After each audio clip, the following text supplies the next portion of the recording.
All right, we are recording now, so welcome all of you. Cliff Garten, please, if you can introduce yourself and your team members. Okay, my name is Cliff Garten.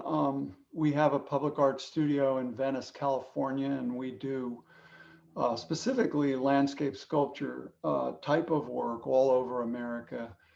And I brought with me to the interview Matt Gilliot-Tenon, who is the principal in the studio. Can you say hi, Matt? Matt's Hi. been in the studio for 8 years, and he works on the designs with me. I also brought Sixto Cordero, who would be your project manager with Matt. So you would have two people. Would you introduce yourself, Sixto? Hey, everybody. Hi. Hi. So we have a team here, and we do all the work from conception through construction. So your project is always in good hands, and it will always be well run, and there will always be someone here to speak to when you call. I have very little time, and I have a lot of information that I want to discuss with you, so I'll just start. Okay, wait, I have to share.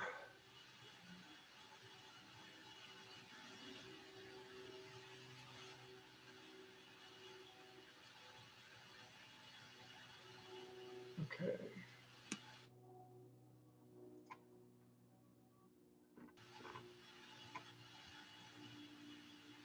We can see the screen, yes. Okay, good. Okay, so your project is in some ways similar to another project, and I want to lead off with this project and talk about it. It's called I Am a Man Plaza, and it's a National Civil Rights Memorial in Memphis, Tennessee. This is the I Am a Man sculpture, which is illuminated at night. I'll get back to that in a little bit. But the important thing is that in these pieces I do in public, there's sometimes a very important social history. Here, it's a seminal moment in the civil rights movement when these people uh, who were sanitation workers struck in Memphis. And of course, at issue was better pay, better working conditions, and justice.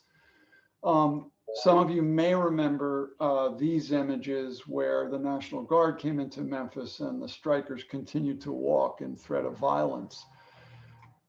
The men in the previous image are probably a couple of the men right here who are now in their 90s. And these are the men who we honored with this memorial. This is the memorial. It is open and inclusive. It invites the community to enter through these marble gates to the sculpture in the center. This is the I Am a Man sculpture, which is etched with a text, which I'll get to in a minute. But the whole site with the gates and the sculpture and the place itself and the information that's contained in that sculpture is really what's important. And so these marble gates that allow you to enter also become functional seating. They die to grade. And this black granite, can you see my cursor? This black granite is a timeline of the events of the strike. That timeline then circumscribes the entire site and goes into a dedicatory wall, which is right here that you see in plan, which carries the names of all of the strikers. And of course, this is close enough in our memory that their children and grandchildren can now go to this wall and identify their names. An important aspect of this was the idea of a text. And the text was both quotes from the strikers, men and women who participated, and also quotes from Martin Luther King, who, of course, as you know, was assassinated when he was in Memphis supporting this strike. It's very important that we meet together as a community and that people have a voice to give to the project. And one of the reasons for the text was so people could have that voice in the memorial. There were 4 meetings held throughout Memphis. This is one in the temple where the strikes originated, adjacent to the site, Claiborne Temple. And this is Steve Fox, who's a local spoken word artist who worked with me and the community and urban arts to select a group of texts and actually to create a community text, which were etched into these marble walls. So there's a strong voice of the community in the piece. One side of the sculpture is bronze and the other side is stainless steel, polished. So there's a mirror finish on it. And you can see your reflection in that finish. And it becomes very powerful because this text, which is cut through the walls of the I Am a Man block letters, is the last speech King gave in Memphis. I am called I've Been to the Mountaintop, very obviously a very famous speech in his life and in the civil rights movement. At night, it is illuminated to great effect. The walls are illuminated so you can read the texts, and the sculpture itself is illuminated from inside. So all of these letters that are cut through the sculpture allow light, and the entire sculpture glows as a beacon. Here you can see the I Am a Man sculpture. The gates are in the background now. We're looking towards the city, and here is Claiborne Temple. Claiborne Temple is where all the strikes originated. So what we're doing is we're tying that social history back to the place. The I Am a Man poster was printed in the basement of Claiborne Temple. So at a time when memorials are being torn down because of their hierarchy and what they represent, this memorial represents a very different way of approaching a memorial that is egalitarian and inclusive and interactive. And although it has a monumental scale, it still invites you.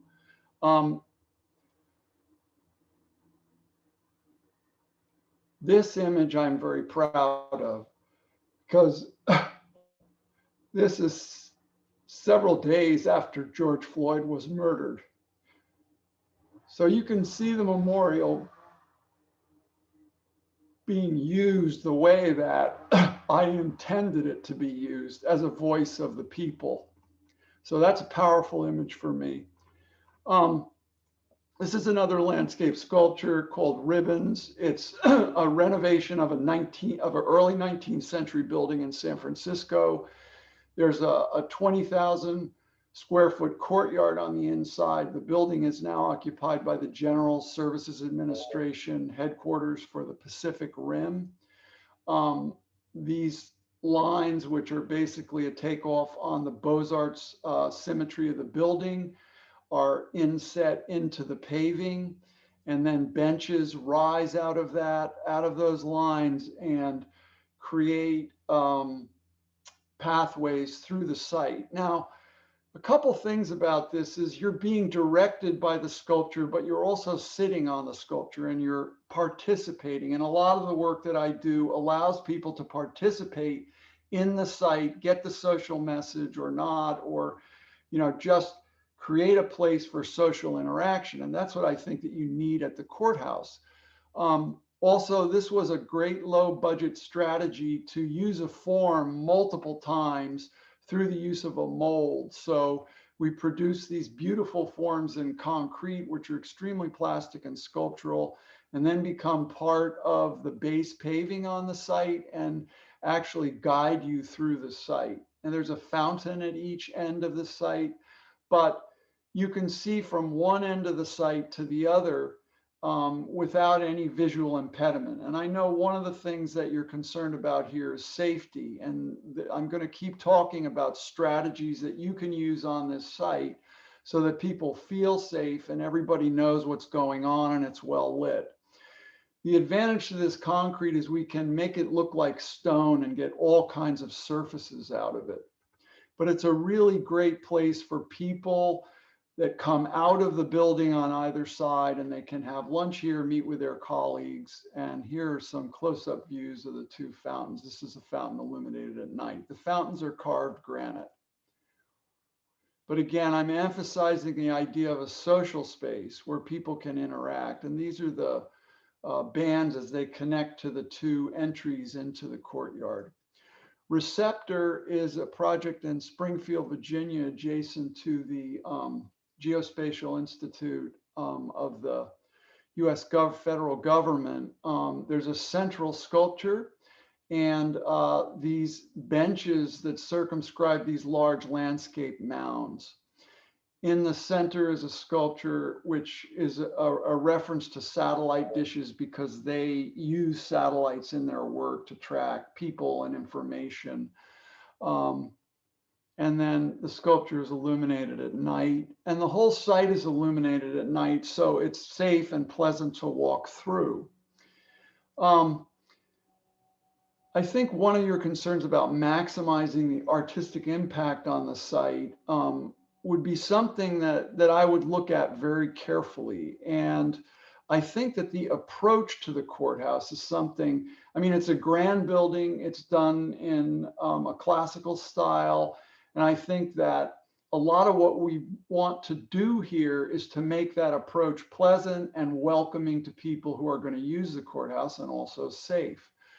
So, you know, I don't know yet, but it would appear that this area right in here somewhere, and I know you're restricting this to one lane, but we've got room in here or out here to actually create a gathering space for people and in some way to frame this view of the front door of the courthouse, which in its classical capacity, I think can take that kind of enhancement.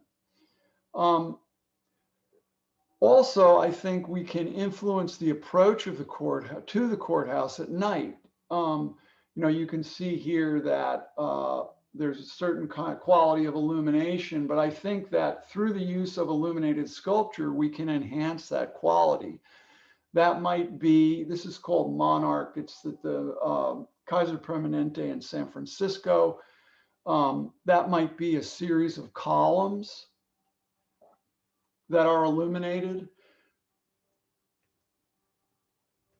you know, to a really interesting effect. This is Ethereal Bodies 8, which are these large sculptures from 12 to 20 feet tall, installed in the roundabout. There's also an earthwork here that was planted with grass to the Zuckerberg San Francisco General Hospital and Trauma Center. So this becomes the entry piece to the trauma center. And the sculptures change color tripped by a motion sensor when cars move past them. So even this sculpture is interactive as the cars move by it. It's reflecting its environment. During the day, the transparency of the sculptures, they're volumes that catch light. So at the end of the day in the sunset, they're gold or they could be silver like this. This is a piece called Aquelians on the Juneau, Alaska waterfront, the state's capital. And these large pieces that end in the fluke of a whale emphasize the entry to Juneau by cruise ships that dock here for 5 months each summer, bringing tourists to the lifeblood of their economy. But it also creates a new walkway for people in Juneau to enjoy their city and their waterfront. So there's a lot of ways to use sculpture to define space that keeps the space open and well illuminated and exciting for people. You've also asked questions about safety and potential incidents. And I would respond to that by saying we should use low profiles or narrow profiles or sculpture that is transparent. This is a piece at the Google campus in Sunnyvale, California called Alluvium. And you can see using a landscape, we have a sculpture in the center which has these concentric rings. And then those rings move out through the fountain into the paving, the same kind of textures used in the seating, a bronze screen and a luminaire here, and then concentric layers of planting to keep the plaza an engaging, beautiful place for people to come and meet and rest, but also open and safe. How am I doing on time? yeah, you've got 18 minutes in, so you still have time. You have Okay, that's good. That's good. And then this idea again of keeping something as a low profile, which a column would do, no one can hide behind this, or a transparent sculpture that you can see through. Sculptures that use themselves as a way to define a space in public as we could define the approach to the courthouse. Now, you've asked about diversity, equity, and inclusion. I'm glad you asked about that because I think this space should be about the people of Duval County. I think it should be about the justice system. And I think it should be a public, open, and egalitarian place. My approach to this is to first meet with the community and listen. We don't do any project before we hold a series of community meetings. I want to know what people are thinking. I want to know what imagery is important. I want to know, what the community needs out of the piece. Then I try to impart this information into the design. I want to understand the concerns for safety for the users and the staff and the people who are going to run the courthouse. So we have to listen and have that dialogue first. But the most important thing is to create a place that people will love and respect. I want my sculpture to feel like it's always been there, okay? Like it's appropriate to the place, like, okay, of course it's here because I feel comfortable when I go here. And that feeling of comfort is something I think that we ignore when we do public sculpture sometimes. I want to make people comfortable. The other thing is during this process of listening to the community, I want to have a way of engaging with community groups. I want to engage with courthouse staff and users. Now, if we're still in the pandemic and it's not possible to make a site visit, then I'm going to use online surveys and, hand those out to people. I'll work with the Downtown Development Authority, Downtown Vision Inc., and community groups to create that questionnaire. Then we'll pass it out, and I'm going to hold a series of online meetings in Zoom. Which is what we're doing now. And if hopefully I'll be able to travel by then, but we really don't know. And then, as I say, make sure that that information gets into the design. But again, the most important thing is to create something that people are going to relate to, that is open and welcoming, and that in some way represents the social history of the place and the interests of the people who live there and use it. And I know that this plaza that you're building has been used as a place for social protest. And so I think that we want to engender that kind of community voice. And I think we want to engender, especially in the instance of our court systems, the image and the idea of social justice. So now if you have any questions, I could answer them. Thank you, Cliff. This is excellent. I cannot ask any questions right now because we want all the interviews to be exactly the same. But I noticed that Glenn is in the group. I don't know if he has a comment. But I want to thank you. Glenn, are you here? I can see. Yeah. So I can see, but no, I think it's all everything was addressed, which I really appreciate. Thank you very, very much to do that. And I'm sure the committee will also appreciate that. So thank you so much. Okay, thank you. Yeah. Thank you.